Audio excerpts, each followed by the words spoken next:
Uma das certezas da vida é que em algum momento a gente vai precisar se despedir. Seja de gestos, de hábitos, de trabalho, ou provavelmente o mais complicado, de pessoas. A finitude, uma hora chega e faz a gente se deparar com o vazio. Mas será que dá para aprender a dizer adeus de uma maneira mais leve, mais bonita talvez? E o que a gente pode aprender com os fins, mesmo quando os finais não parecem tudo felizes para sempre? Neste episódio, eu recebo a médica especializada em geriatria pelo Hospital das Clínicas da USP e fellow em neuropsiquiatria geriátrica também pela USP, Ana Cláudia Mitchels, e a psicoterapeuta e doula de morte, Andréa Martinez, para uma conversa sobre a arte da despedida. Sejam muito bem-vindas ao Capital da Dúvida, muito bom ter vocês aqui. E eu queria já começar perguntando por que a gente evita o fim. Eu vou começar, então. Obrigada pelo convite, por estar aqui.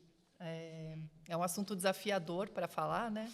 Mas eu acho que quanto mais a gente fala sobre isso, sobre o fim, sobre finitude, menos desconforto isso vai gerar.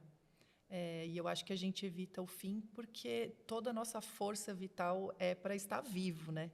Então, todas as nossas células do corpo, tudo que a gente tem é sempre com um fim maior de estar vivo. Então, até o jeito que a gente é formado biologicamente é para evitar isso. Mas é a única certeza que a gente tem. Então, de alguma forma, nós que somos seres com inteligência, a gente precisa falar sobre isso. E precisa ser um assunto menos desconfortável. Eu acho que no Brasil existe muito isso, esse desconforto, né? Eu vejo que em outras culturas, no México, por exemplo, isso é mais discutido, mais falado. E eu gostaria que a gente aprendesse um pouquinho com essas culturas. Eu puxo esse fio nesse lugar que tanto o Ocidente, como culturalmente, e até de um comportamento mesmo, né? Em que a finitude, ela confronta mesmo, né? A existência de um eu, de um lugar dessa expressão mesmo.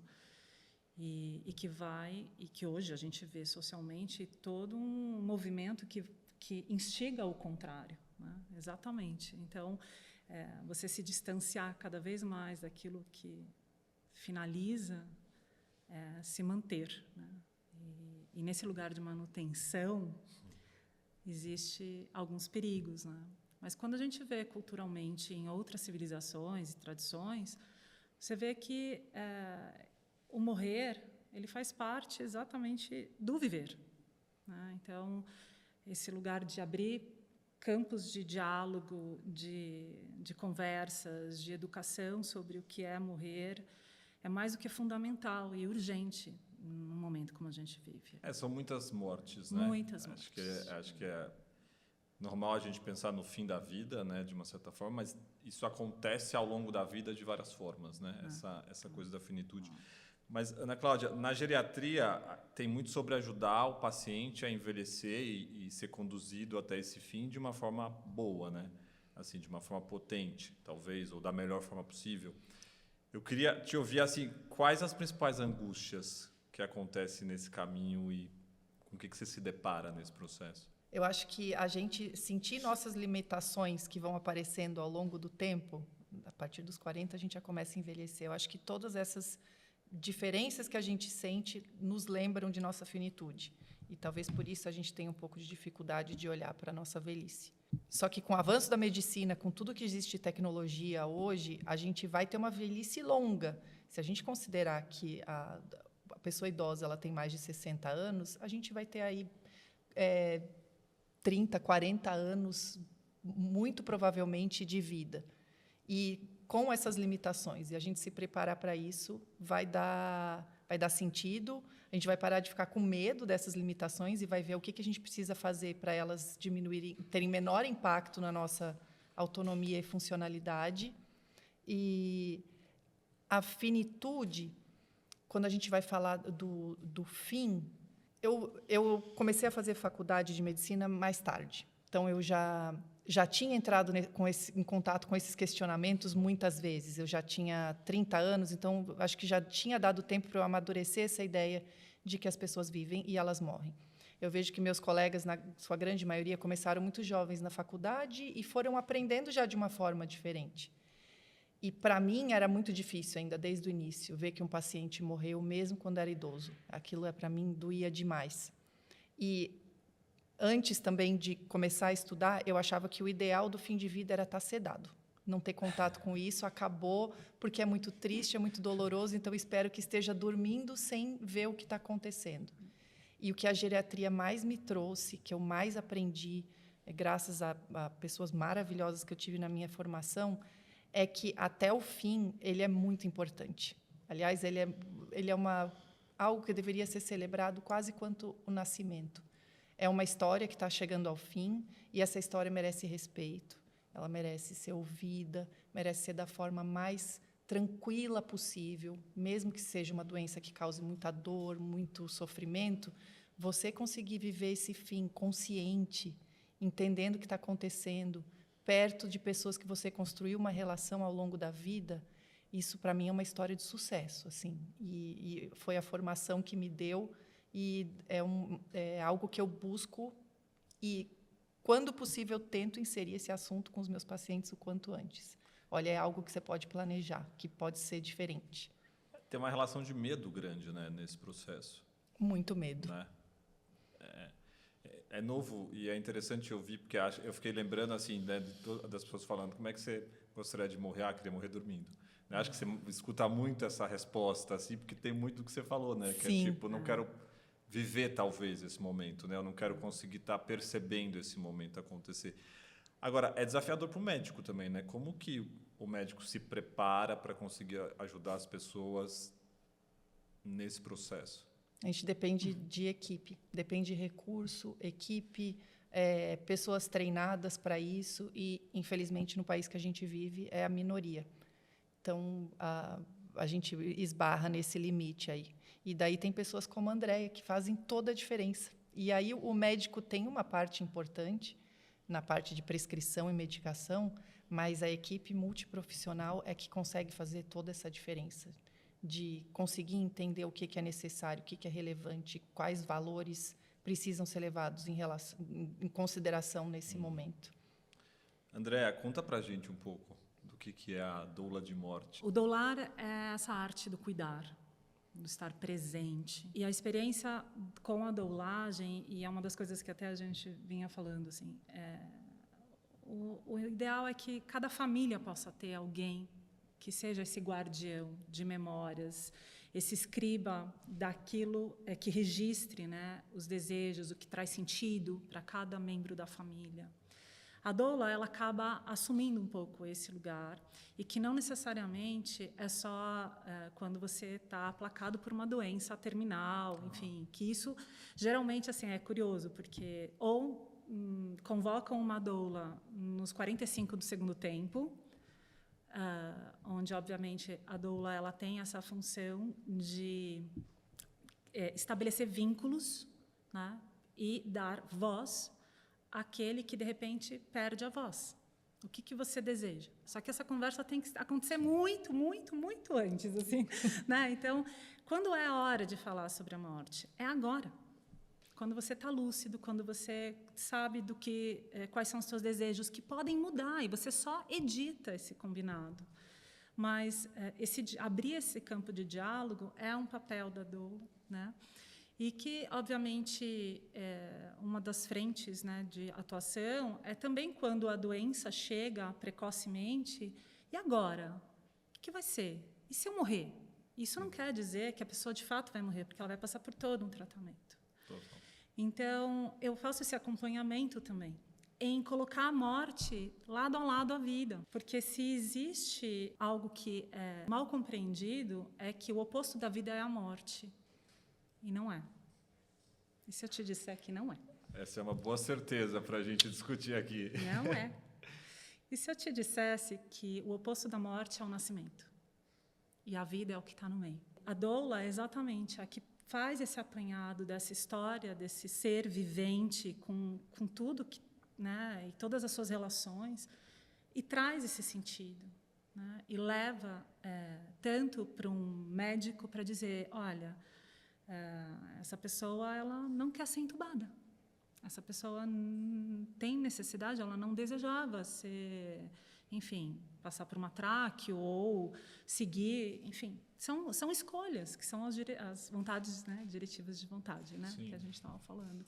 E que, obviamente, essas diretivas de vontade devem ser feitas junto a um psiquiatra antes de algo te chegar. Ou seja, o quanto é importante abrir essa caixa de diálogo mesmo, né, com uma doula. Então, a doulagem ela tem assim, uma atuação muito ramificada. Então, tanto você pode trabalhar com a educação, com conversas, com o luto, com o amparo do doente hospitalar. Então, você vai trazer recursos que sejam de conforto espiritual, de conforto emocional, psíquico, dando condições para que aquela pessoa ela possa se sentir acompanhada. Legal. Com alguém presente. E, principalmente, né, que a vontade dessa pessoa possa vir à tona em momentos críticos, quando um médico está ali, né? O que eu faço? Né? Obviamente que eles sabem o que vão fazer, porque existe um protocolo, mas aquilo faz sentido naquele momento para aquela pessoa e mais, para aquela família? Eu estava pensando nisso enquanto você falava, porque é um momento que tem um indivíduo, mas tem um grupo também, né? Você falou da escolha, até que ponto o indivíduo também tem voz, né, junto ao grupo? Pois é. Por isso que esse lugar de abrir esse diálogo o quanto antes, para, inclusive, estimular as pessoas. E assim, gente, eu vou contar uma coisa engraçada. Eu sempre falo que um dos filmes que eu adoro é Capitão Fantástico. E eu sentava com os meus filhos pequenos e dizia assim, olha, a mamãe quer morrer, tipo, vamos fazer festa, hein?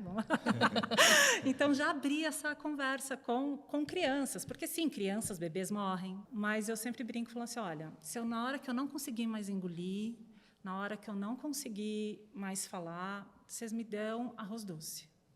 E se não der para engolir o arroz, vocês me dão um leite. Essa conversa é essencial de você ter com a família. Mas, assim, no café da manhã. Então, esse lugar de suavizar a morte e colocar ela, né, para sentar com a gente. Exato. Né, de um lugar leve. Perfeito. Né? E com crianças também. É exatamente isso. Não é para evitar que a criança escute que alguém da família morreu, não. É uma oportunidade que ela tem de viver isso, de como isso é natural, que isso aconteça com as pessoas. E que ela não virou estrelinha, né? Sim. Não virou estrela. Mas você integra isso, né? O que fica para mim é um pouco isso. É como que você integra essa etapa, né, da vida na sua vida, né, no seu processo. Da forma que ela está fazendo. Essa integração, ela parece ser muito o que a doulagem acaba permitindo que aconteça. Sim. De uma forma mais orgânica, talvez. E oferecer rituais que tragam significado para aqueles que ficam. Né? Então, por exemplo, na pandemia, uma das coisas que a gente propunha, assim, enquanto grupo, porque hoje existem grupos de doulas, então, assim, por sorte, né?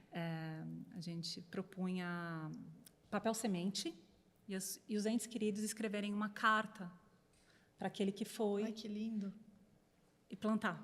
É um ritual possível em que existe um lugar de enterrar o teu ente querido que você não viu, por exemplo, né, numa condição como a pandemia. Né? Ou o quanto é importante saber o que o teu pai e tua mãe gostariam. Senão fica um lugar de tanta tensão, né, na hora do final que é isso. Aí entra dentro de um protocolo que, obviamente, está ali, que dispõe de todos os recursos, né, Ana? E realmente a medicina ela precisa seguir protocolos. Dentro de um hospital, isso dá segurança para a equipe, para todo mundo. Agora, o fim de vida, realmente, quando possível, quando for discutido antes, quando for conversado antes, evita que a gente tenha que seguir um protocolo e que a gente siga o que é importante para aquele paciente. Tem uma coisa que talvez no consultório você tenha, né? Assim, de uma boa vida é também propor uma boa morte, sabe?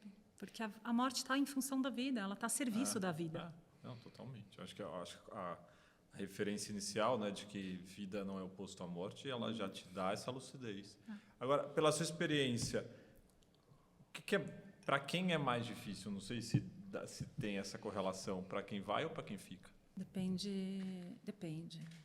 É muito relativo. Um luto perinatal, ou um luto, enfim, né, de uma mãe que pare e em 3 meses perde seu filho, é uma realidade. Uma mãe que pare e em 5 meses descobre um câncer. Uma pessoa idosa que descobre uma demência ou um câncer é uma outra realidade.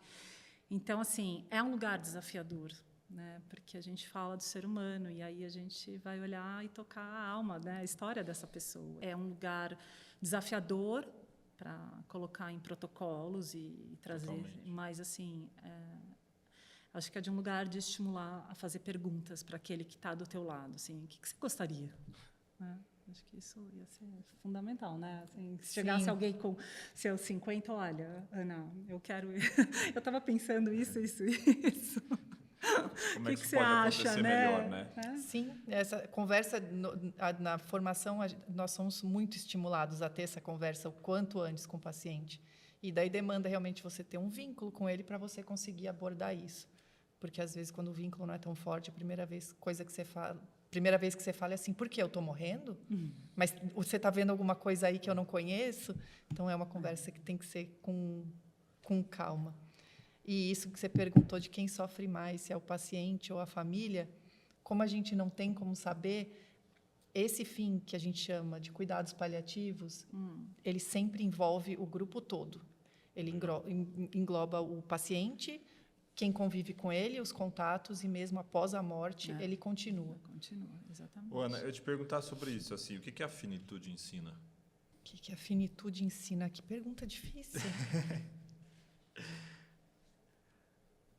Muita coisa, né? Pelo menos eu acho que a gente já tocou em algumas aqui, né? De que, não sei, assim, mas é só para estimular também, mas esse pensamento de que faz parte, eu já acho que é um ensinamento bem interessante para a perspectiva do viver, né? E eu acho que, para mim, pessoalmente, o que a finitude ensina é que o valor de estar vivo e o quanto a gente tem que fazer disso isso ter um significado.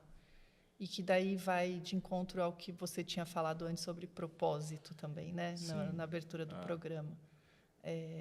Não precisa ser grandes propósitos, mas é um presente enorme você estar vivo. O que você vai fazer com isso?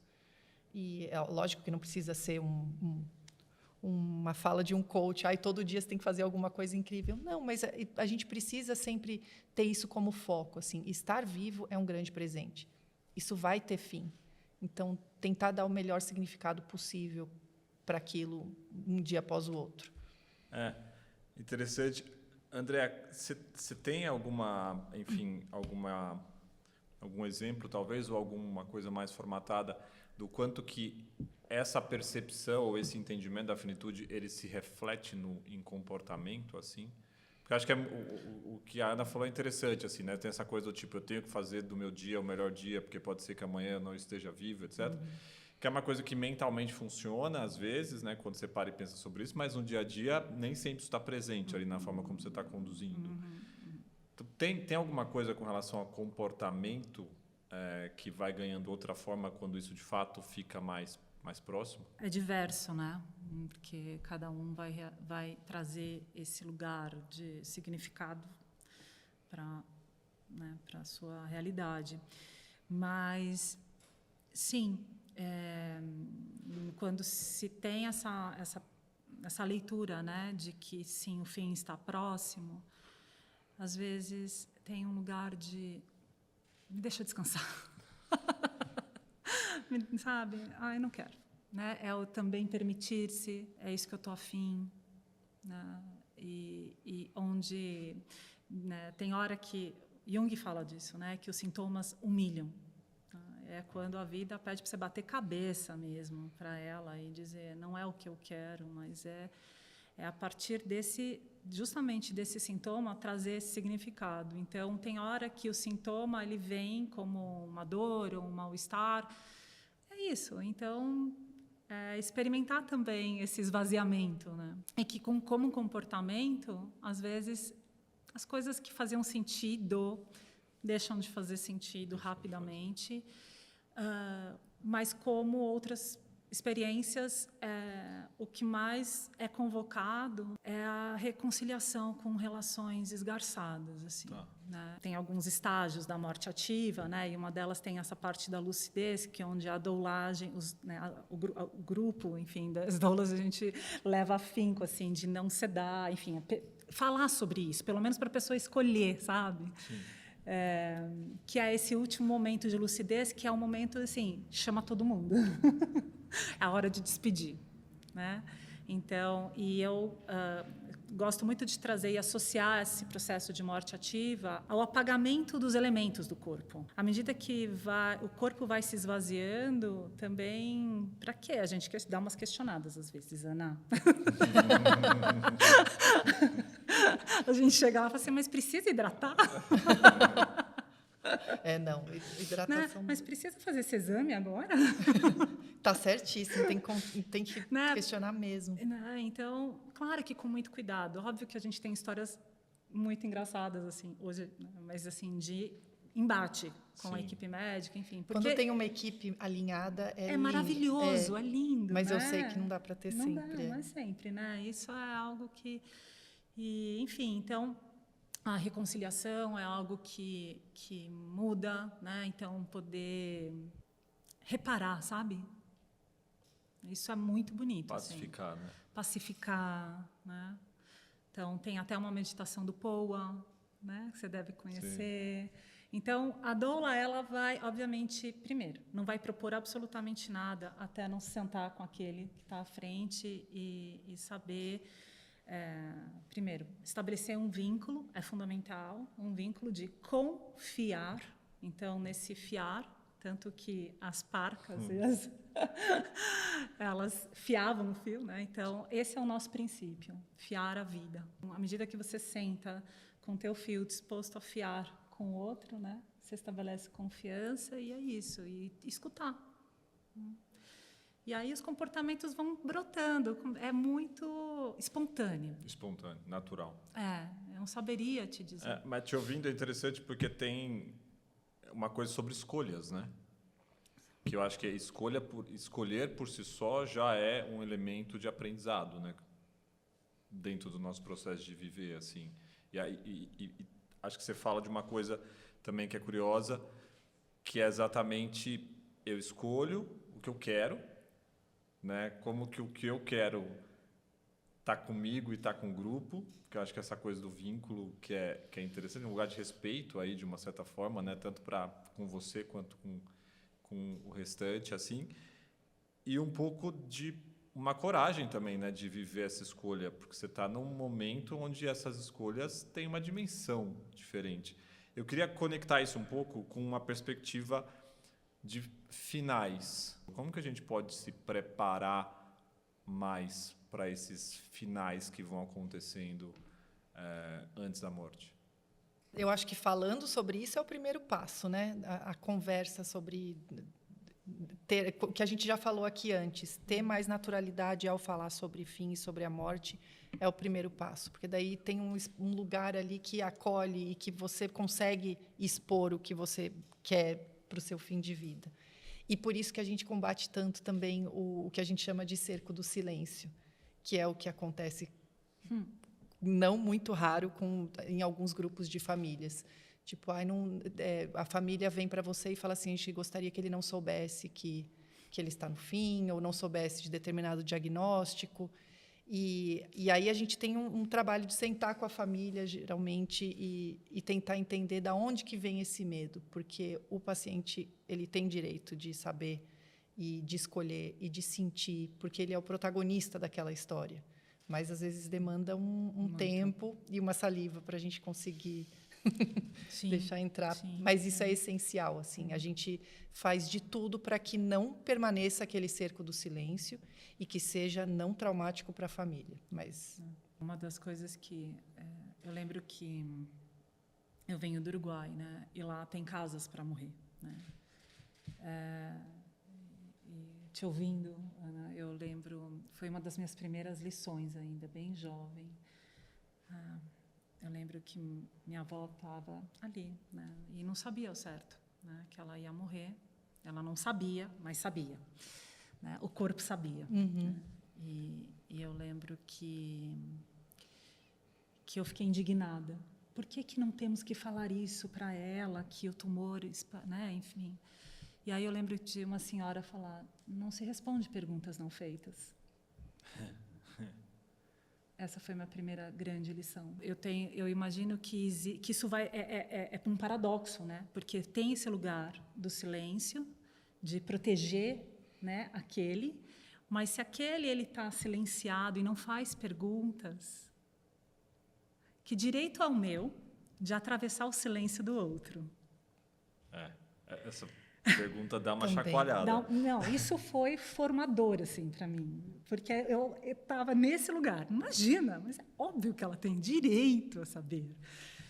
E não deu 2 dias, minha avó me fez uma pergunta. Ela veio, né, do norte da Espanha e, enfim, se você não era franquista, você era anarquista, então você não rezava. E aí ela falou assim: você me ensina a rezar de novo? Olha só. E lá fui eu, sentar com ela o dia inteiro, fazendo massagens nos pés e rezando, e rezando, e rezando. Eu estava me formando como doula nesse dia. Eu ia dizer isso. Já estava Né? predestinado ali, estava Então, acontecendo. Então, e disso foram vários eventos, assim, mas isso foi uma das coisas importantes, sabe? De poder... Primeiro que aquele que está gravemente doente, ele tem todo o direito, à medida que ele traz também, né? Doutora, né? Eu vou morrer? a gente sempre começa essa pergunta assim: você sabe o que está acontecendo? Até que ponto você gostaria de saber ou prefere que algum familiar fique sabendo?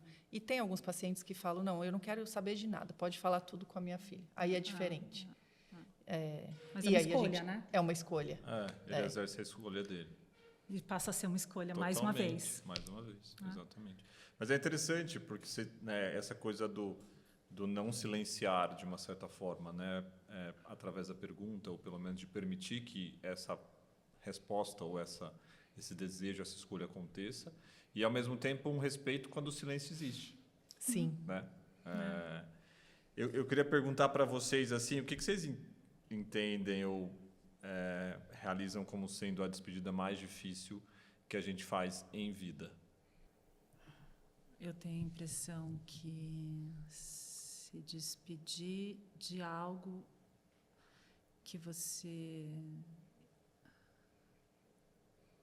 imaginou,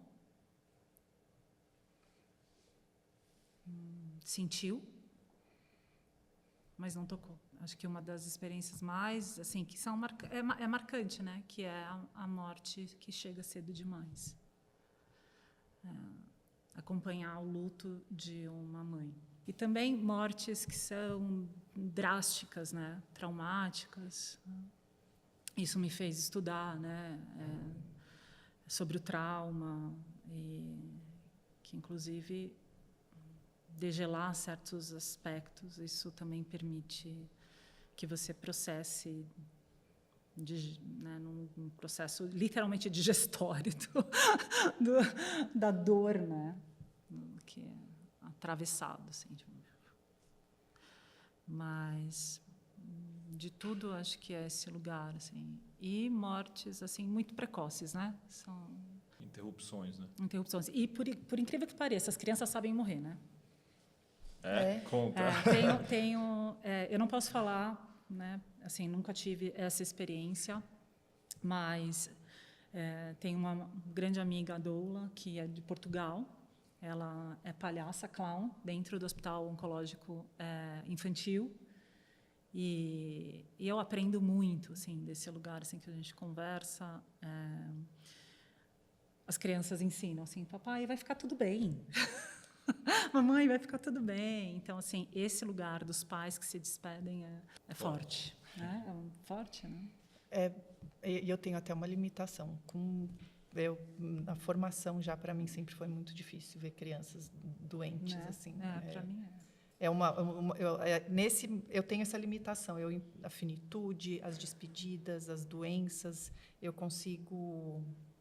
não consigo entender porque eu não passei por algo difícil ainda. Estou aqui viva. Mas quando é relacionado a crianças, eu tenho uma limitação que eu não consigo chegar próximo, assim. Eu dava voltas no hospital para não passar pela pediatria, porque eu tenho muita dificuldade. Então, ouvir tu falar que as crianças têm um jeito mais tranquilo, me traz calma, assim. Para mim, Ana Cláudia. Mas é muito especial, acho que essas 3 palavras que você usou, né? Do pensou, sentiu e não tocou. Porque é o tempo inteiro, né? O tempo inteiro a gente está nesse lugar, né? De pensar, sentir e não tocar. Também acontece o oposto, né? Você pensa, sente e toca muita coisa, mas também você não toca muita coisa.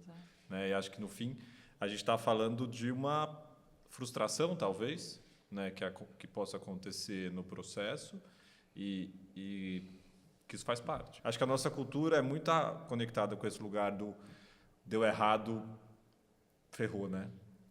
Tipo, vou evitar o dar errado o tempo inteiro, mas existem os grandes momentos do deu errado, mas está dando errado toda hora. Sim. Uma das melhores formas de, obviamente, conversar sobre a morte é pelo humor, né, gente? Sim.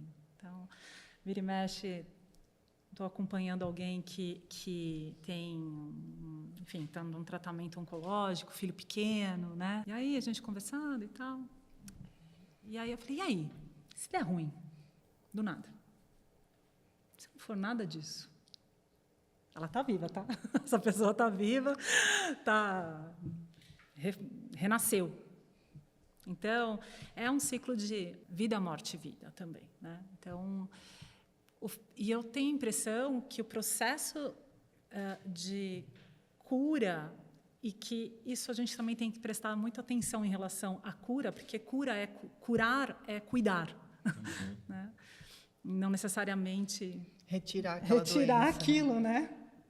Então, e você pode ter muita qualidade com o sintoma, enfim, né? Acho que a dignidade, né? Cultivar a dignidade é fundamental, né? Sim. Acho que, né, a geriatria deve se dedicar a beça, assim, para trazer qualidade de vida. E o sintoma, como tu falou, tira a dignidade. Tira a dignidade, né? Humilha mesmo, né? Esse processo de renascer a partir do sintoma eu acho que ela se permitiu à medida que ela também considerou que ela só estava repetindo um padrão, era a mesma história da avó dela. Com a mesma idade, elas tiveram o mesmo câncer. A avó morreu, sabe? E o pai tinha a mesma idade que a filha dela. Na hora que ela se deu conta que ela estava reescrevendo essa história... Virou tudo. Ela fez o tratamento, nada foi... Seguiu o curso, vamos lá. Tem que fazer isso, enfim... Ela, dentro do tratamento, aceitou todo o tratamento paliativo, ou seja, não é só no fim, né? Sim, então, no tratamento, quanto antes, né? Porque é essa associação, né, que as pessoas... A gente tem muito preconceito ainda no Brasil para falar sobre cuidados paliativos, e é realmente um preconceito infundado. É outro tratamento, é outra abordagem quando você tem uma equipe de cuidados paliativos acompanhando. Quando você tem uma doença séria. Não é a desistência de nada, pelo contrário. É a intensificação de tudo, de cuidado, de tratamento, de controle de sintomas. Conta mais, Ana, um pouco o que é esse paliativo que está ao redor, só para que a gente expanda. A equipe de cuidados paliativos geralmente entra para cuidar do paciente quando tem uma doença grave e ameaçadora à vida. Então, a possibilidade de um desfecho para a morte é iminente. Tá. E aí, cuidados paliativos entra com uma equipe, sempre é uma equipe que inclui doulas, psicólogas, fisioterapeutas, fonoaudiólogas, terapia ocupacional, para compreender todo esse processo de uma doença ameaçadora à vida, que adoece tanto o paciente quanto a família toda. É sair dos protocolos de hospital em busca de cura. A gente estava falando antes da gente começar a gravar o podcast. A formação médica ela é ainda muito voltada para a doença e procurar curar a doença. Isso tem mudado, mas muitas vezes a gente ainda cai nesse lugar de só estudar a doença e o que a gente pode fazer para tirar a doença. E cuidados paliativos vêm com uma outra abordagem. Tem muita tecnologia, muito tratamento, que faz a passagem por um tratamento muito melhor, muito mais confortável. E, assim, perguntar para qualquer paciente que teve uma equipe de cuidados paliativos junto ou para a família, vai te falar que foi um outro processo, é uma outra forma de você conseguir lidar com aquilo. Legal. Importante se abrir para isso, né? Muito, muito. Não tenha preconceito, não tenha medo. Se falarem em cuidados paliativos, aceite e pergunte, faça as perguntas, as dúvidas, as angústias para a equipe. Você vai ver que é uma outra ideia. Bem interessante. Quando que a gente começa a se preparar para isso, assim, para esses fins? Todos os dias? Todos os dias mas não tem, né? Não tem uma data ou uma idade ou não sei. Na geriatria tem alguma, pelo menos um padrão ali ou um standard? A geriatria, idealmente, é um cuidado a longo prazo e com formação de vínculo. A geriatria a geriatria faz muita diferença em pacientes muito idosos ou não tão idosos, mas com muitas comorbidades. É aí que a geriatria tem o maior impacto. E envolve você conhecer a pessoa, os valores dela, o que é importante para ela, o que não é, o que ela imagina que seja o desfecho daquela doença, o que ela imagina que aquele tratamento vai trazer. Envolve muito esse conceito do paciente central, e não a doença como central. E vira e mexe, a gente vai ter que falar sobre isso. E o quanto antes fazer perguntas diretas, quando se tem um vínculo, melhor. Se acontecer de você ter uma doença que você não tenha consciência, quem você gostaria que tomasse as decisões por você, se você não tiver condições de fazer isso? O quanto antes falar isso e deixar isso claro, isso traz uma paz enorme. E a gente tem que tentar tirar isso de ser algo mórbido. Sim. Não é mórbido, faz parte da vida e vai fazer diferença quando você conversou sobre isso ao longo da vida toda. Como a Andréa faz falando com os filhos sobre isso. Falar de morte não atrai morte, gente. Não mesmo. Essa é uma boa lembrança. Uma boa lembrança.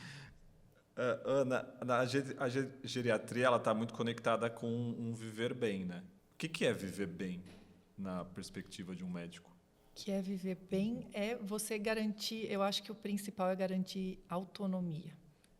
Na geriatria, a gente busca muito funcionalidade também, que é você manter todas as suas funções ao longo da velhice, mas a autonomia eu acho que é o mais importante. Assim, é você ser o agente principal da sua saúde e das decisões que vão ser tomadas sobre você. A gente vai muito contra ao idoso ser simplesmente um idoso no canto da sala, onde os filhos passam a tomar decisões por você.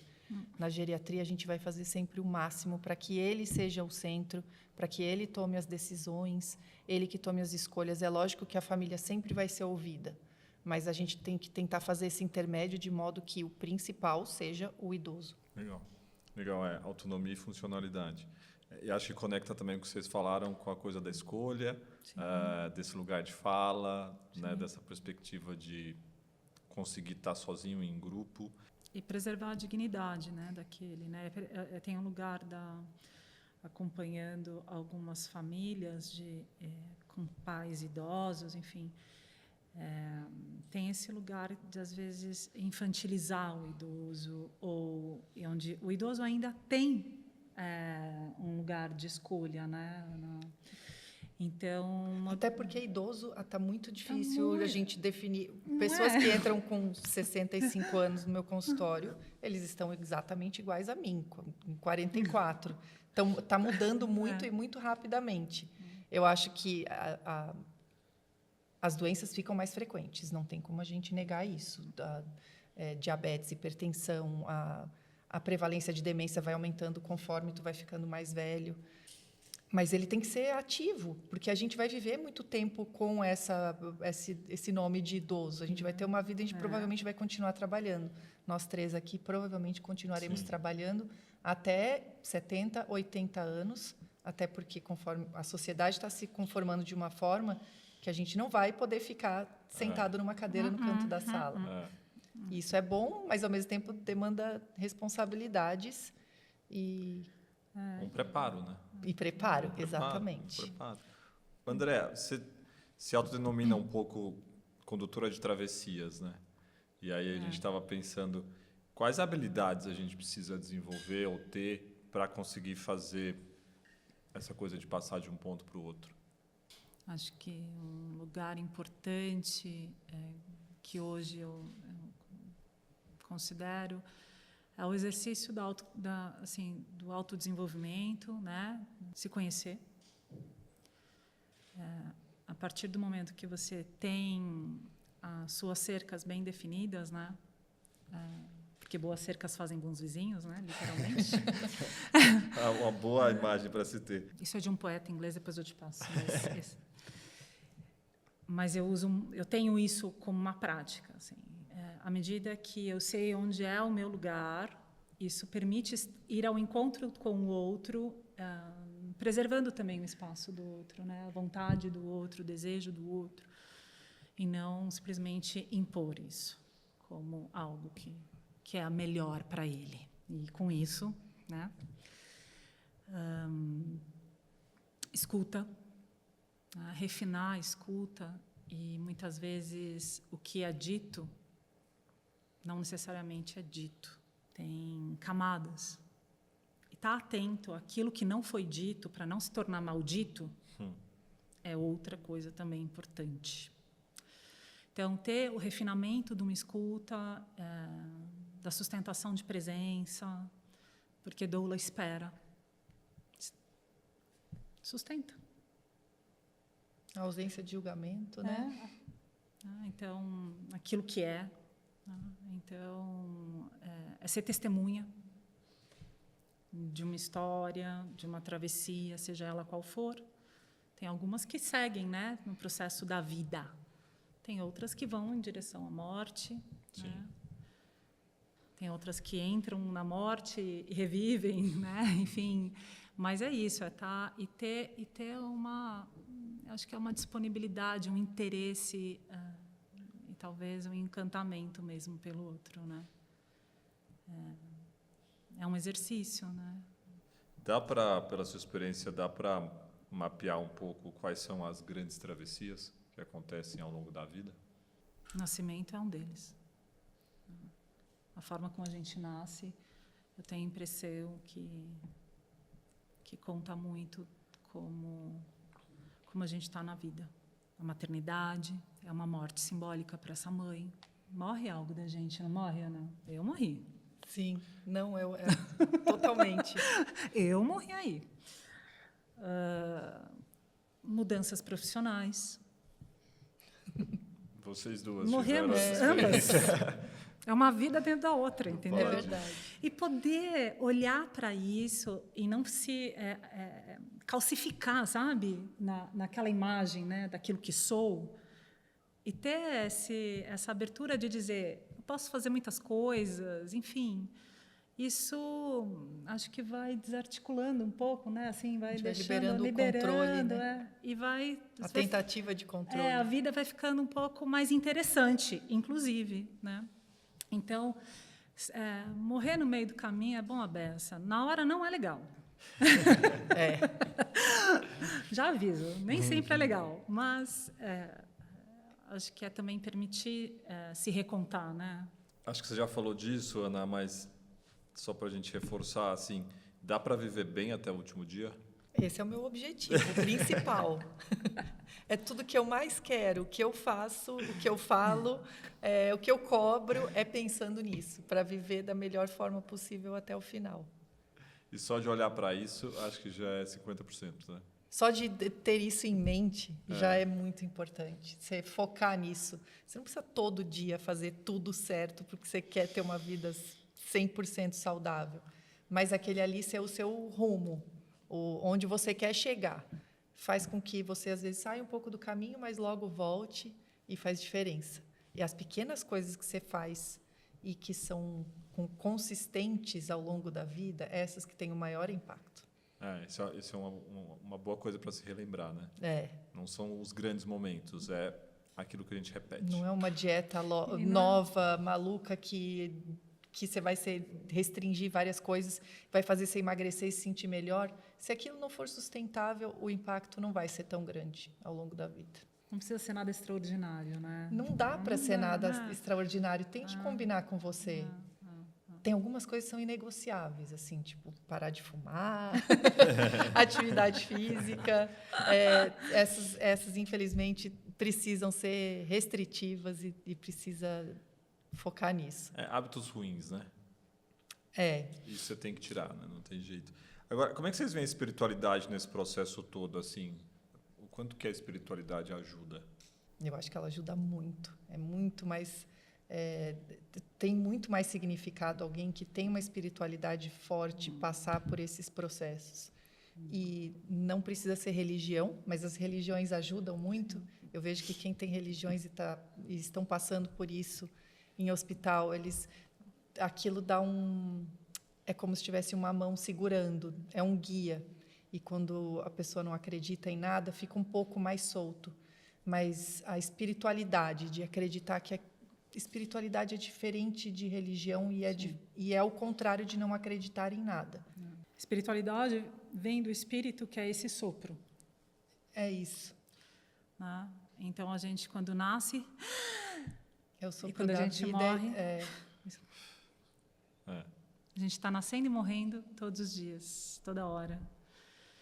Então, a espiritualidade vem desse sopro. Né? Então, o que você vai soprar? E é uma das coisas que, geralmente, eu também provoco. Assim, que história é essa que você vai contar? O que eu estou contando da minha vida? Né? Inclusive, né, quando a gente vai falar de necropolítica, quando a gente vai falar de, inclusive, ações sustentáveis para morrer, que são outras frentes de trabalho. Dentro da doulagem também. Como é que você quer ser enterrado? Você já pensou a quantidade de pessoas que foram a óbito com tratamentos, né, quimioterápicos, que estão nos lençóis freáticos por aí afora? É verdade. Totalmente. Contaminando, e aquele caixão todo envernizado, hardcore, pesadão ali, né, sendo queimado. Será que a gente pensou? Muito bem lembrado, isso precisa Será ser que a gente refletido. pensa sobre como a gente se alimenta? Que tipo de resíduo é você para o mundo? Que tipo de resíduo eu já sou para o mundo Já também, sou para o né? mundo, né? Então, isso não quer dizer que eu sou obrigada a abrir mão de um tratamento, mas existem outros caminhos, e a doula ela propõe, à medida que esse diálogo vai sendo ampliado, obviamente, sempre com o consentimento daquele que está à frente. Né? Mas, sim, você já pensou como vai ser? O que você quer? Imagina aquela família que recebe isso de um lugar, já, assim, ela chega nesse ponto já sabida. É outra história. É outra história. Sim. Todos nós trabalhamos muito para minimizar o sofrimento, né, Ana? Acho que isso é promover dignidade. Sim. E eliminar, né, poder propor o mínimo sofrimento. Então, tem uma história ótima sobre isso, assim. Conta. De uma mãe que era uma bailarina, uma grande bailarina. Gente, ela dançou com o John Travolta. Com isso eu já digo tudo. E eram 3 filhos. Ela teve, você receber esses cuidados e morrer em casa é um luxo. É muito luxo. É muito luxo, tá? Então, isso não deveria ser. Mas essa mãe, ela vai para casa e ela era a estrela, né, gente? Uma mulher que viveu no palco por 60 anos. E aí eu lembro que o marido não entrava no quarto, um dos filhos não entrava mais no quarto, e uma das filhas me chama, e aí eu vou, né? E aí que músicas ela gosta? Aí já começa a quebrar o clima, né? Aí foi engraçado, que eu não precisei me apresentar. A enfermeira olhou para mim e falou: eu vou tomar um café. Tchau. Porque não quer que morra na mão. Não, ela não pode morrer comigo. Tem isso também, né? O medo de morrer comigo. Né? E tem que ter muita coragem para deixar a pessoa morrer em casa também. Né? Não só luxo, como coragem. Coragem. Mas, nesse inteirinho, eu falei assim, o que ela gostava de ouvir? Vamos colocar. Né? Colocamos as músicas. Aí, quem sabe fazer reiki? Quem sabe que perfume dela? Vamos passar perfume. Aí, assim, foi uma tarde deliciosa de resgate dessa mãe, que ela estava praticamente em coma ali, já realmente há questões de horas. E ela tinha recebido já, né, pela geriatra, uma indicação de que era uma questão de horas. Bom, nessa chega o filho e logo, quando eu saio, o marido entra. O marido que não estava entrando. Eu já saí. Que terapêutico para essa família toda. Ao som das músicas dessa mãe. Bom, dos espetáculos que essa mãe dançou. Então, assim, só para te dizer que nas últimas horas é possível recompor tanta coisa, né? Sim. Bom, nessa de sair, a filha, uma das filhas que foi a que me contratou, né, me acompanha, me leva até o carro. E aí ela assim, nossa, ela vai fazer aniversário terça-feira. Era tipo uma quinta. Eu, ela não vai morrer em horas. Você acha que essa mulher vai desperdiçar o grande finale? Ela morreu na terça-feira. E foi tranquilo com a família perto, com a família... Com a família segurando a mão dela. Reunida, né? Reunida, dizendo o quanto a amava. E ela morreu no dia do aniversário dela. Incrível. No dia que ela chegou. É lindo, né? Lindo. Pô, e parabéns pelo que você construiu nessa história, verdade. né? Porque é isso. É uma só sensibilidade... convidar. É um convite. Totalmente. E é difícil fazer muito convites, lindo, né? André. Isso transformou esse momento que é triste, né? Uma despedida, mas ele deu um significado para isso, para a família toda. Essa é uma das histórias mais assim de guardar no coração, assim, do que é possível, né? De ter como um guia, né?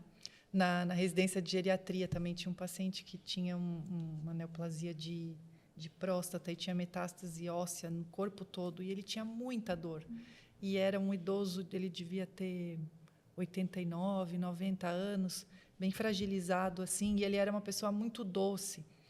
Então, ver ele sofrer era difícil para a gente, equipe, e para a família também. E conforme a gente ia aumentando droga para controlar a dor, ele ia ficando mais sonolento e longe dessa família, e estava trazendo angústia. E eu tinha um chefe que hoje em dia virou meu amigo, que se chama Dr. José Curiati, e ele explicou, nesse momento que eu comecei a entender melhor. Curiati. Conhece ele? Meu pai. Hã? Meu pai passou com ele. Sério? Que honra. Demais, ele é maravilhoso. Ele falou, não, ele merece passar por isso sem dor e consciente, na medida do possível. Olha só. E ele ficou em cima num ajuste de droga, com a família junto, com a equipe, e ele realmente se despediu de uma forma tranquila, sem dor. Não foi uma morte horrorosa de uma pessoa que estava sofrendo muito e que você quer que morra para acabar o sofrimento. Não, tem um significado, dá para fazer, tem coisas que dá para fazer. E é isso que cuidados paliativos, né? Faz muito bem. Legal. A gente faz uma pausa no meio da conversa, até para conseguir assentar, né, tudo que a gente está conversando aqui, que está sendo muito incrível. Então, assim, eu vou fazer 2 perguntas, quer dizer, vou falar 2 palavras e vocês escolhem uma, tá? Não precisa dizer por quê, e tem que escolher uma. Também. A gente falou tanta escolha, né? Então tá, ficar ou partir? Partir. Vou ser diferente. Ficar. Antes tarde do que nunca ou melhor deixar para lá? Antes tarde do que nunca. Antes tarde do que nunca. Até logo ou adeus? Adeus. Até logo. Legal. Moda ou modos de viver? Modos de viver. Modos de viver, que inclui a moda. Legal, deixou nada de fora. Mas eu ia perguntar um pouco sobre isso, né? Porque vocês duas viveram, você falou já, né, de uma mudança de carreira, mas vocês viveram essa história da moda. E como foi se despedir desse lugar e começar uma jornada nova? Eu tenho a impressão de que o lugar onde eu estou hoje, ele já me foi convocado enquanto eu ainda estava no ofício da moda, a partir de alguns olhares que chegavam e apontavam isso, né? De certa forma, a maternidade fez com que muitas coisas em mim morressem, e a gestação do último filho, porque eu era aquela mãe que carregava o filho para cima e para baixo, eu trabalhei assim, o tempo todo. Até que vários sinais da vida foram trazendo e, enfim, aí foi deixando acontecer, né? Também me rendendo um pouco a essa história para partir para outra, literalmente. Tu já tinha estudado antes de trabalhar com moda? Eu não, na realidade não, mas eu tive muitas experiências, né? A vida me convidou a muitas experiências de partida. Então, não me chegava estranho. Né? E sempre de um lugar de conversas com clientes e com quem estava ali, de um lugar muito subjetivo, muito querendo saber quem era aquela pessoa. Enfim, então, tudo isso, acho que, né, colaborou mesmo. Né? Até que eu vou para uma primeira formação, né, de psicotraumatologia, depois eu fui trabalhar com experiência somática, com o trauma em si, depois eu fui para campos fui fazer especialização em psicologia analítica, né, junguiana, para justamente abarcar a simbologia, né, daquilo que se manifestava. Sim. Até que eu fui interditada, né, com o suicídio de uma mestre minha, que é também algo que deve ser muito falado ainda. Sim. Também esse lugar do morrer, do direito de morrer. E hoje existem algumas frentes, né, que vêm abrindo também esse campo de conversa e diálogo, né, para justamente isso deixar de ser um lugar suprimido, né, e para que a gente possa, enquanto sociedade, também acolher, né, pelo menos esse lugar, né. E a morte da Sil foi realmente um divisor de águas na minha vida, onde eu me vi em grupos de sobreviventes de suicídio, as pessoas que ficavam. Fui aquela que acompanhou muitas pessoas da família morrendo. Então, esse lugar já era convocado, né? Então, tanto poder dar as mãos. Então, como eu já te disse, assim, minha família não é daqui, então eu pegava literalmente um avião e ia e passava 10 dias direto no hospital, a ponto de me disserem assim, olha, mas você não precisa ficar... Mas o objetivo de eu estar aqui é estar com ele, com ela. Eu vim para isso. Eu não vou. Então, assim, realmente estava ali. Então, foi tão... Por isso que eu falo... a vida te conduziu. A vida me conduziu, enfim, foi se desenhando. E eu só fui partindo para esse lugar, dizendo sim para aquilo que também a vida convidava. Então, não é nada... muito desenhado, não. Eu estou achando ótimo. Mas é uma abertura para o novo também, né? E pouco de uma... Acho que você pontuou bem sobre isso, sobre autoconhecimento, né? Naturalmente te conduziu. Como é que foi, Ana, para você? Eu sempre tive muita dificuldade com despedidas na minha vida. É engraçado a gente estar nesse podcast, porque, para mim, é muito difícil. Eu não sei se porque eu comecei a viajar muito jovem, assim, eu tenho muita dificuldade em me despedir de alguém. Foi do mesmo jeito em me despedir da carreira de modelo. Comecei a trabalhar como modelo para aproveitar uma oportunidade que falavam que eu tinha que eu poderia, sei lá, ter uma carreira legal fazendo isso, mas eu sempre quis ser médica. Desde pequenininha, eu sempre achei, assim, cuidado do outro, hospital, era sempre uma coisa que me atraiu demais, assim. Eu achava a coisa mais incrível do mundo, você poder ter o dom, a técnica e recurso para poder cuidar de alguém. Fui aproveitar essa oportunidade como modelo, acabou que ficou mais intenso do que eu imaginei, intenso e longo, e fui de cabeça nessa carreira, fui morar fora, fiz meus melhores amigos nesse meio, conheci a Andréia trabalhando com isso, e quando eu ia fazer 30 anos, foi o momento que eu comecei a me questionar, assim, e me senti triste, porque a coisa que eu mais queria ter feito, que era ser médica, eu não tinha feito. E eu tinha a sensação de que tinha passado, assim, quase 30 anos, imagina, voltar para o cursinho, eu não tinha nem terminado o 2º grau. E, na época, eu fazia terapia, e meu terapeuta falou, faz uma matrícula num cursinho e vê como é que é, ao invés de ficar só achando que não vai dar. Eu falei, não, mas é uma loucura, volta e meia eu tenho que viajar, ainda tenho agências fora do país, não tem como eu ir num lugar todos os dias. Ele falou, vai e tenta, um dia de cada vez. E estou até hoje, um dia de cada vez. Médica. Continuei trabalhando como modelo durante cursinho, faculdade. Atualmente, às vezes, ainda faço uma coisa ou outra, então eu não consegui me despedir de ser modelo. Mais uma despedida que, para mim, é difícil. Mas você conseguiu incluir, né? Consegui incluir. O seu sonho junto. Sim. Muito legal. E engraçado você falar dessa dificuldade de dizer adeus, porque minha pergunta era exatamente essa. Assim, dá para aprender a dizer adeus para alguma coisa ou para alguém? Eu gostaria de aprender, eu preciso aprender. Para mim é muito difícil. Até hoje, toda vez que eu vou me despedir com alguém de alguém que eu sei que eu vou ficar bastante tempo sem ver, eu falo, daqui a pouco a gente se vê, ou vou tentar vir para cá na próxima semana. Então, eu preciso ainda aceitar isso melhor, da despedida.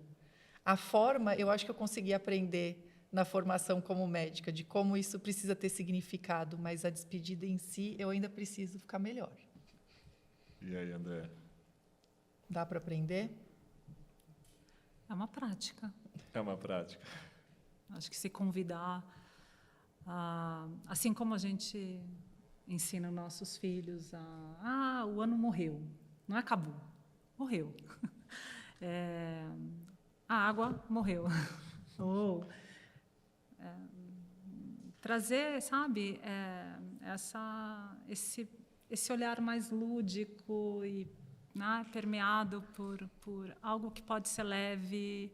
Acho que é algo que a gente vai aprendendo. Sim, é possível, muito possível. Acho que até olhando para a história de vocês, assim, tem um pouco do aceitar também, né? Nessa perspectiva de que tem, né, mais coisas chegando aí, então, sim, de uma certa forma, não é só sobre a despedida, mas é também o que a despedida abre espaço, né, para acontecer. Pois é, sim. Tem uns eu já venho com os rituais, né? A gente gosta de ritual. Mas, por exemplo, dá um sentido àquele que partiu, por exemplo, enquanto família. Por exemplo, existem um ghostwriting, que eles são escritores que escrevem para, né, histórias familiares. Então, às vezes, aquele que, por exemplo, deixou, mesmo depois da partida, toda a família se reúne. Esse é um processamento de luto familiar, tá? Junta todas as fotos e contrata um escritor para escrever o livro daquele familiar, né? Seja um matriarca, um patriarca.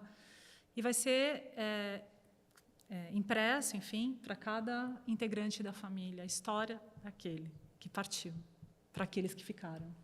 Né? Lindo. Pô, incrível. Então, tá dando um outro olhar nesse papo aqui. Pelo menos para mim, esse lugar do adeus tá muito mais interessante. Você pode viver tanto, né? Então, você está vendo que, assim... Acho que o pior caminho é evitar. Né? Então, assim, evitação. O que eu posso mais? Então, acho que é isso. Os cuidados paliativos não estão ali a serviço da morte, sim, da qualidade de vida, da dignidade... Confere, exatamente. Né? E o máximo e obviamente não do alargamento, né, da distanásia, sem motivos, né? Então, mas poder promover qualidade de vida enquanto há vida. E a doula vai propondo algumas coisas assim depois, né? E aí, vamos contar a história dessa pessoa? Quem era? Quem era esse pai? Quem é essa irmã? Outro dia, a esposa de um amigo, ela vem construindo, ela perdeu a mãe muito cedo, e aí ela vem construindo um livro sobre ela para ela deixar para a filha. Olha isso. Eu achei tão bonito. Lindo. É disso que se trata, gente. Vocês já falaram, mas qual foi talvez, né, ou talvez tenha outra, qual foi a situação mais bonita de despedida que vocês já presenciaram? Eu acho que foi também desse Do senhor. paciente, que a gente conseguiu fazer um fim de vida sem dor, sem sofrimento e lúcido. Legal. Quais certezas vocês acham que vão por água abaixo quando o fim se aproxima ou quando o fim chega? De que a gente não precisa de ninguém, que a gente está sozinho no mundo. Essa certeza vai por água abaixo. As relações, na minha opinião, acho que é o que tem de mais importante no fim da vida e entrando no momento da morte também. Por mais que até pessoas que têm um jeito mais solitário de viver, no fim da vida, o que eu percebi dos pacientes que eu pude acompanhar é sempre voltado à relação que eles tiveram com alguém, nem que tenha sido uma pessoa. Aquilo é o que tem o maior significado. O se despedir, o olhar no olho, o toque. Então, é o que a gente tem de mais lindo. Eu vou ser bem clichê, assim. Tem uma mulher muito incrível que acaba de lançar um livro, né? E eu tenho a sensação de que ninguém morre sozinho. A gente teve esse papo aqui, Foi...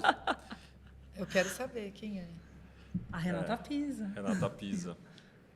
Realmente, né? Ninguém morre sozinho. Então, assim, dando, assim, ainda ampliando e sublinhando o que a Ana trouxe, assim, que mesmo quando não existem entes queridos por perto, essa pessoa ela vai, de alguma maneira, engajar e buscar vínculo com algum profissional de saúde que está ali. Isso acontece. É verdade. Né? Seja um enfermeiro que chega de bom humor, né? Bom dia, né? Então isso propõe, né? E acho que é isso que a gente tem mais que preservar e cultivar na nossa vida, assim, esse lugar das relações. Relações, né? Que trazem alegria para você, que trazem conforto, até as dolorosas, mas que tenham que nos ensinam, né? Que nos ensinam, de qualidade, que seja de qualidade para você. Ou seja, é uma certeza de que o humano faz a diferença. Total. Agora, qual dúvida vocês acham que resta depois do fim ou depois da partida? Se é que resta alguma, mas... Daquilo que não foi dito e se tornou maldito. Boa lembrança, né? Para não deixar acontecer.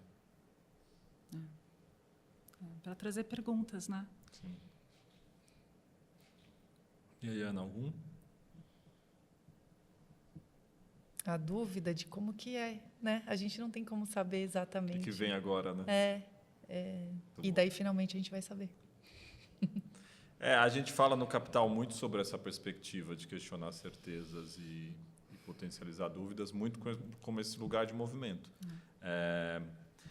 E a gente está chegando no fim desse nosso bate-papo. Está difícil terminar essa conversa, porque ela está tão boa. Mas acho que vocês falaram de coisas muito importantes e acho que de temas que a gente sabe pouco, né? A gente esteve com a Renata aqui e ela falou muito sobre a importância desse letramento sobre a morte, né? Que é algo que não faz parte do nosso dia a dia. Então, eu queria abrir um espaço para vocês também deixarem um pouco, né, um recado para as pessoas que estão ouvindo a gente. E até mesmo, acho que, como que a gente pode lidar melhor com isso? Acho que vocês falaram, mas talvez alguma coisa que vocês queiram destacar para que fiquem com essas pessoas. E também para como que elas podem se conectar com vocês, de uma certa forma, porque acho que tem ainda muito a se descobrir nesse universo e, com certeza, estar próximo de profissionais e pessoas como vocês vai fazer muito bem para quem quiser se aprofundar nesse lugar. O recado que eu deixo Eu acho que falem sobre isso, planejem-se sempre que possível. Nós não temos certeza de nada, então o planejamento facilita para quem fica e para o coração de quem vai também. Num contexto de saúde, quando alguém vier falar com você sobre finitude, sobre diagnósticos difíceis, acolham essa pessoa, porque para ela também não está sendo fácil e provavelmente outras pessoas tiveram oportunidade e não tiveram a coragem de falar sobre isso. Então, não se ofendam, abram o coração e escutem, porque essa pessoa está disposta a te dar qualidade de vida e te ajudar. E usem ela para fazer suas perguntas. Muito bom. Talvez é tanto que eu gostaria de trazer, assim, mas poder também aprender um pouco com esse lugar do que deixa de existir, da ideia que a gente faz, né? Fazer perguntas mesmo, sabe? Não só de onde eu vim, para onde eu vou, mas esse lugar de que tipo de ancestral eu quero ser no mundo, sabe? Eu já adorei que tipo de resíduo eu sou. Ancestral deu uma elevada agora. Legal. Então tem, né, quem é você, assim? Que semente eu sou para o mundo?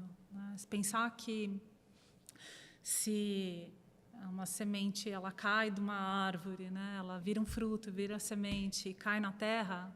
O que vai cair na terra, então? Né? O que vai para a terra de mim? Que impacto eu posso ter, né? E ser para o outro? E para mim mesmo, né? Durante esse processo do viver. Né? Isso que a Ana trouxe é fundamental, né? Esse lugar, inclusive, do letramento, de falar mais, mas de convidar o assunto. Né? Eu digo que a Dona Morte sempre está sentada à mesa comigo, assim. Tem até uma tirinha que fala que é a Dona Morte, né?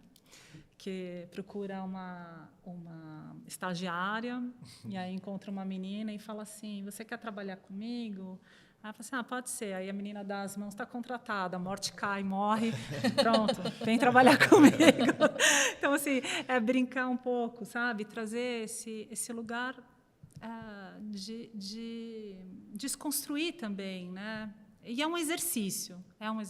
Então, quanto mais a gente puder falar, ler, se inteirar, isso também vai deixando de ser desconhecido. E à medida que a gente tem muito medo do desconhecido, eu acho que esse é um dos pontos, né, fundamentais, né, na travessia aí, né? O que vai acontecer, né? Abrir, pôr luz ao tema, vai deixando de ser. E de repente, quando você menos espera, você está dançando com isso, né? Se nutrindo com a morte, porque é ela que te lembra que viver vale a pena. Eu aprendo muito com a morte, muito, muito. Pô, muito obrigado. Eu que agradeço. Eu ia dizer assim, obrigado, eu acho que também por vocês terem aceitado esse convite que a vida trouxe para vocês, assim, porque, de fato, eu acho que eu tenho um privilégio muito grande de estar no Capital, porque eu conheço pessoas que têm um entusiasmo de viver muito potente, assim. Todo mundo que a gente já conversou aqui, no fim, você fala, e aí, como é que foi? Cara, a pessoa tinha um entusiasmo. E é muito legal ver o entusiasmo de vocês num lugar onde parece um lugar menos interessante para se estar, né? Então, obrigado pelo que vocês trazem aí para o mundo e por terem se permitido descobrir tudo isso. O privilégio é meu. Obrigada de poder estar falando daqui. O privilégio é meu, de poder ficar perto das pessoas nesse momento. É um grande privilégio. Eu sou muito grata por isso. Legal. Bem, obrigado. A gente vai continuar esse assunto de outras formas, mas muito obrigado. Foi um prazer. Obrigada a você. Obrigada. Obrigada. Muito bom. Te dar um abraço. Que demais. Valeu, obrigado. Que delícia. Valeu, muito Obrigada. bom. Pô, super. Obrigada. E muito obrigado também pela sua escuta e companhia. O Capital da Dúvida é um programa independente que procura levantar dúvidas para que cada um de nós aprenda a encontrar suas próprias convicções e mudá-las sempre que você achar que é a hora. E você pode acompanhar a gente pelas mídias sociais no @Capital da Dúvida e também pelo site capitaldaduvida.com.br, onde vale se inscrever na nossa newsletter e receber mais conteúdos, inclusive uma curadoria com dicas sobre cada tema que a gente aborda aqui. Um abraço e até o nosso próximo encontro.